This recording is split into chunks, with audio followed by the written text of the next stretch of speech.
माझं नाव प्रज्वल जाधव. मी आत्ताच spark IT इन्स्टिट्यूटमधून मन स्टॅकचा कोर्स कंप्लीट केला आहे.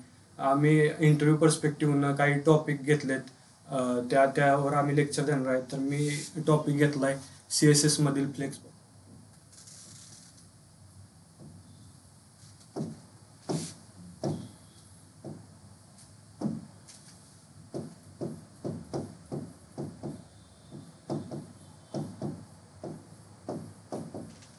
Stand for flexible box.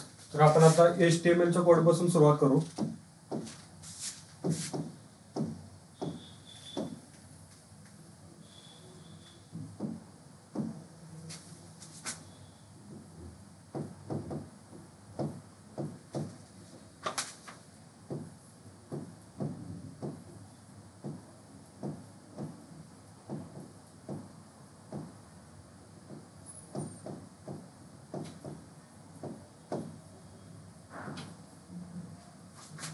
पहिला आपण HTML घेऊ,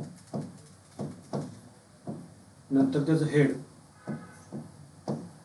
हेडमध्ये आपण टायटल टाकतो, म्हणजे पेजचे जे टायटल द्यायचं असेल ते टायटल टाकतो. इथे टायटल एंड होतं. नंतर हेडमध्ये आपण CSSचं पेज जॉईन करण्यासाठी आपण इथं लिंक देतो. की लिंक कसे देतात? लिंक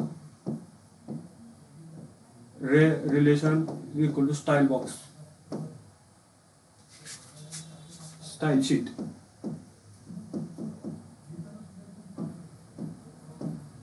इथं आपण आपल्या CSSच्या पेजचं जे नाव असेल ते देतो. मी CSSच्या पेजचं नाव इथं style.css असं देतो. इथं आपला हेड टॅग एंड होतो. आपल्या हेड टॅगमध्येच आपण लिंक देतो. नंतर आपण इथून आपला बॉडी टॅग चालू होतो. बॉडी टॅगमध्ये आपण एक कंटेनर बनवू, डिव्हिजन यूज करू. div class is equal to container.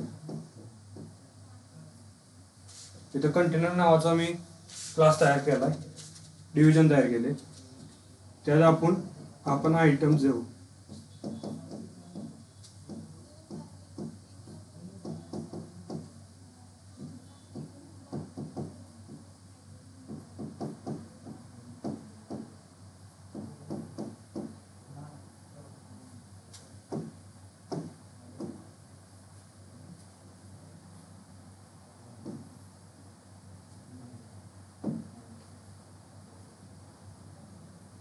इथं item 2 येईल, div item 3 div. इथं आपला div tag एंड होईल.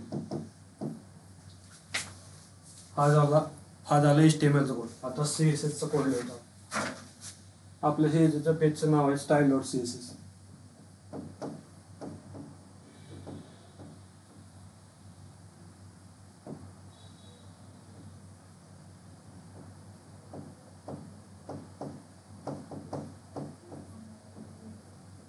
हा डॉट आपण का वापरतो? हा डॉट जर आपण क्लास असेल तर आपण डॉट वापरतो. इथं जर ID असता तर इथं आपण हॅश वापरला असता, पण आता आपण क्लास आहे त्यामुळं डॉट वापरलाय.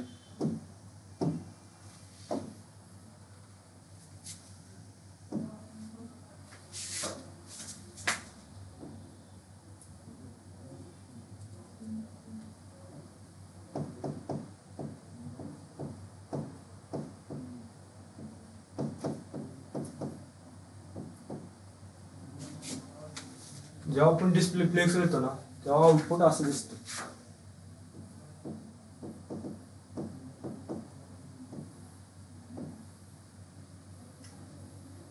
डिस्प्ले फ्लेक्सच्या आधी आपण आपल्या डिव्हिजनला बॉर्डर काढून घेऊ.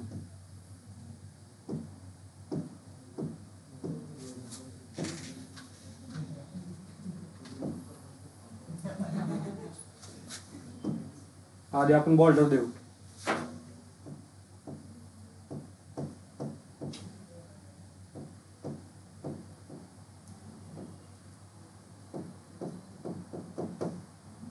2px सॉलिड ब्लॅक कलरची आपण बॉर्डर देतोय.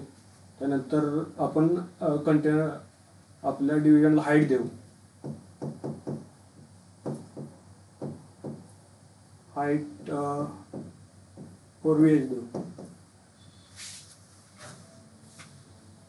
बिना फ्लेक्स बॉक्स अप्लाय करता आपला आउटपुट सध्या असं दिसत असेल.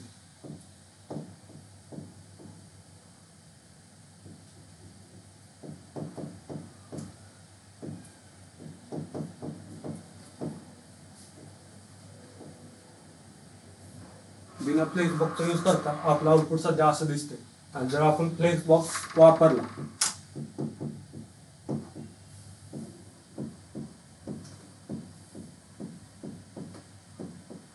तर हे आउटपुट चेंज होऊन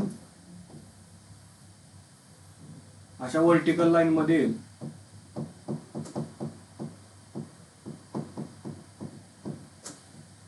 आणि याला आपण बॉर्डर दिली त्यामुळं बॉर्डर अशी येईल.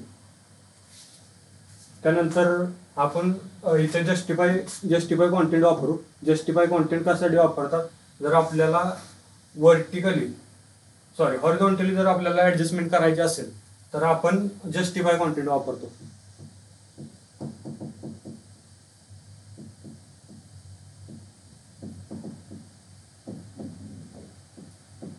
जस्टिफाय कॉन्टेंट मध्ये आपण फ्लेक्स स्टार्ट लिहिलं.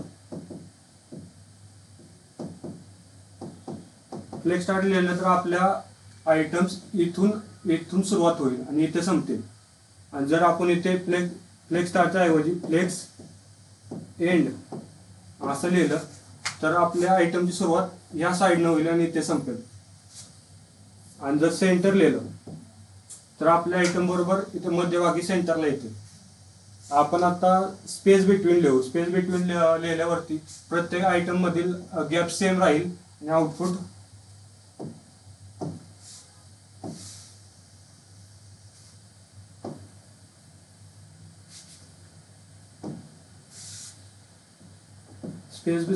स्पेस बिटवीन आपण यूज करू.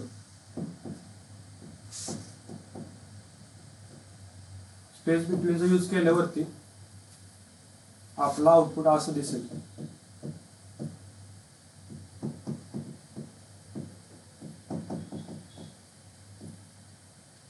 आणि ही आपली बॉर्डर. त्यानंतर अलाइन आयटम. अलाइन आयटमचा वापर कशासाठी करतो. अलाइन आयटमचा वापर जर आपल्याला व्हर्टिकली जर ऍडजस्ट करायचे असतील आयटम तर आपण अलाइन आयटमचा वापर करतो. सेम जस्टिफाय कॉन्टेंट सारखं याचं आहे.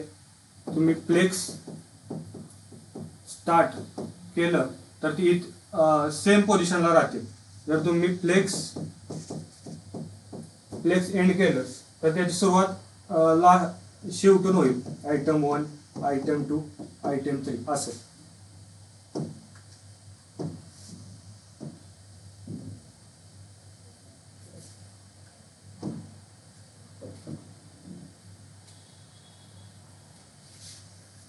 आपण इथे सेंटर घेऊ.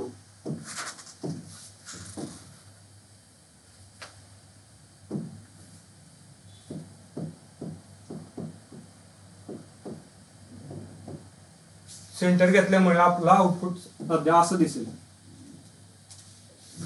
इथे आयटम पहिली बॉर्डर येईल कंटेनरची.